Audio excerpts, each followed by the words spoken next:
So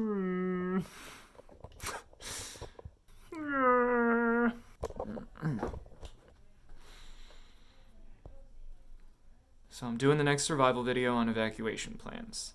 Should be easy. But how do I make evacuating sound funny for like a little intro teaser? Evacuate. Evacuate rhymes with tabulate, or calculate, or illuminate. It also rhymes with masturbate.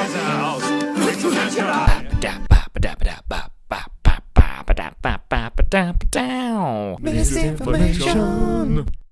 Hey addicts, or MIAs. I don't really know what the best shorthand is for missed information addicts. It's a mouthful, so just keep mentioning what you prefer in the comments. We'll figure it out over time as we go. Okay, last video was all about what to pack in your go bag for an emergency. That's really important, of course, but on its own, that ain't enough. It doesn't really matter if you are packed to go, but don't have an actual plan for how you're gonna go about doing the going. This is why if you're gonna go to the trouble of packing a go bag, you should probably formulate an actual evacuation plan. Now, most at-home or place of residence evacuation plans are designed for house fires. But a general evacuation plan to leave an entire area needs to be a little more involved than just getting out of your house army style. You must practice it with every family member. I can't!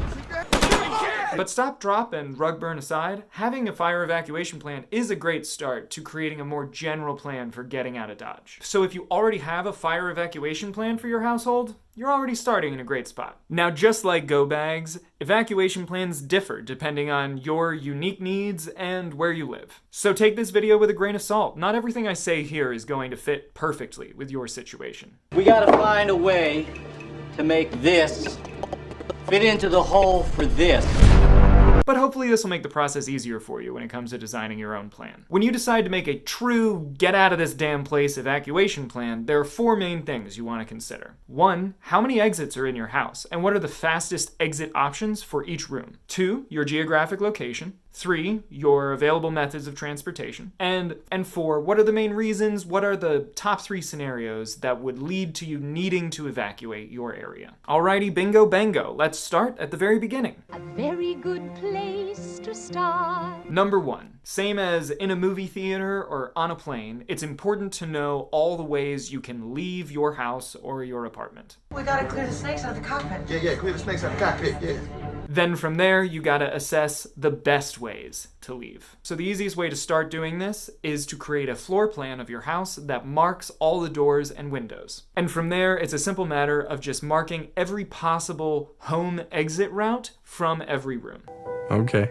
There's an old real estate maxim that says the 3 most important things in looking for a property are location, location, location. That's just one thing.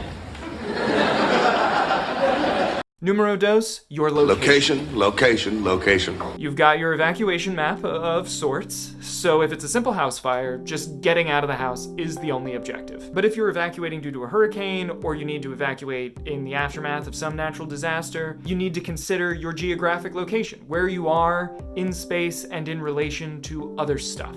If you're trying to get 300 miles away from your current location, you need to figure out which direction is the safest option. Maybe driving 300 miles north is going to put you in Canada, and if that's the direction you want to go and that's safety to you in an emergency, then great. But if not, then obviously you got to pick another direction. Also, where you start and where you're headed are going to change the availability of food, gas, water on your route or in your starting place. Are you in an area that's far from a hospital? If so, then an evacuation plan that leads you closer to medical care might be a good idea. Are you in a cramped city? Because then evacuating along highways might actually take a longer time than if you use back roads while everyone else is trying to get on the freeway. The traffic outside Tampa was also packed with evacuees. And toi, your mode of transportation. How are you going to be leaving the area? I don't know. Any good evacuation plan needs to account for your transportation options. This will affect things like how you pack your go bag, what goes in there, what are you going to wear, and your timeline for evacuating. If you're evacuating in a car, it might take a while, but you do have some private shelter at least. If you're on foot, that'll be a major factor in where you go and which survival tools you should be packing in your go bag. And if you'll be using public transportation at any point along your route, you're going to need to factor not only in the time, but also what it will mean to be around masses of people in a shared space. Whoa, whoa! Hey! Who's around me right now? Who's around me?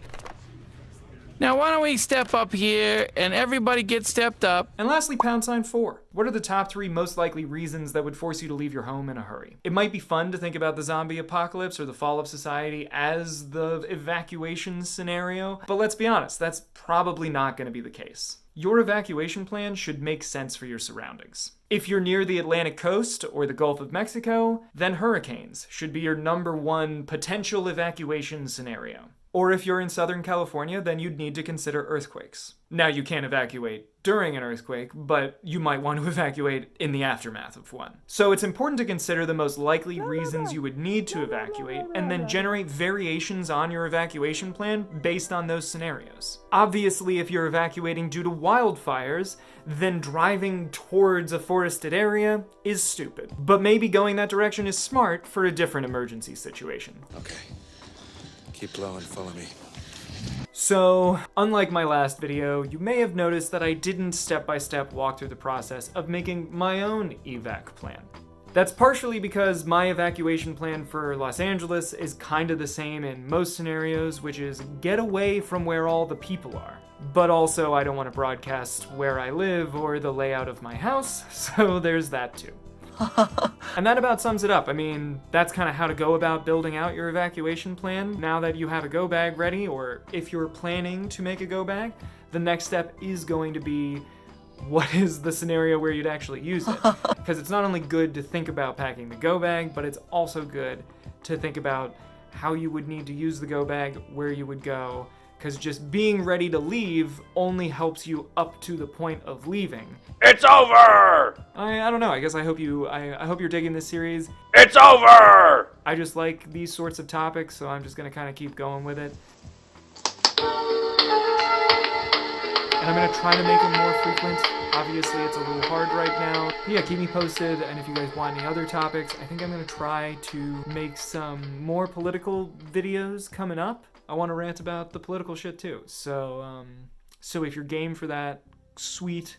Even if everyone hates the idea, I might do it anyway, but we'll kind of see. I'm also not going to be the person who's like, be positive and everything's gonna be okay, because that attitude does not actually help. You need to recognize that there's a problem in order to fix it. So maybe I'll just be the problem pointer outer, and that'll just be how I do. Well, bye for now.